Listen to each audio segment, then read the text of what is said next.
भगवान शिव कौन है और उनका महत्व क्या है? भगवान शिव हिंदू धर्म के प्रमुख देवताओं में से एक है, जिन्हें त्रिनेत्र, महादेव और नटराज जैसे अनेक नामों से जाना जाता है। शिव जी को सृष्टि के संहारक, पालनकर्ता और सृजनकर्ता के रूप में माना जाता है। उनका स्थान त्रिमूर्ति में दूसरा है, जिसमें ब्रह्मा सृष्टिकर्ता और विष्णु पालक है। शिव जी का स्वरूप अत्यंत गहरा और प्रतीकात्मक है, जिनमें कई रहस्यों और गहन आध्यात्मिक अर्थों का समावेश है।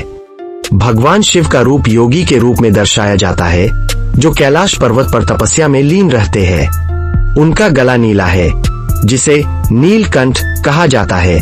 यह दर्शाता है कि उन्होंने समुद्र मंथन के दौरान विष को अपने गले में धारण कर लिया था, ताकि उसकी विषता से संसार सुरक्षित रहे।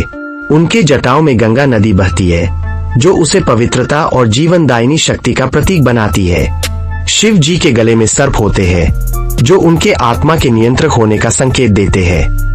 कैलाश पर्वत को स्वर्ग का द्वार भी कहा जाता है, क्योंकि ऐसी मान्यता है कि स्वर्ग या मोक्ष प्राप्ति के लिए कैलाश से होकर ही रास्ता जाता है। वेदों और पौराणिक कथाओं में लिखा है कि भगवान शिव भले ही हर जगह ब्रह्म तत्व के रूप में व्याप्त है, किंतु भौतिक रूप में उनका वास कैलाश पर्वत पर ही है।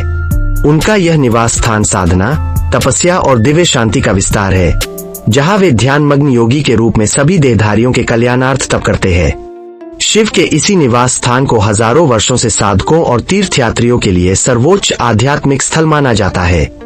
कैलाश पर्वत के महत्व के साथ साथ भगवान शिव स्वयं को किसी एक स्थान या रूप में सीमित नहीं करते। वे अनंत है और उनका अस्तित्व इस समूची सृष्टि में है। फिर भी कैलाश पर्वत को महादेव के धरती पर होने वाले दिव्य आवास के तौर पर संसार भर में पूजा जाता है।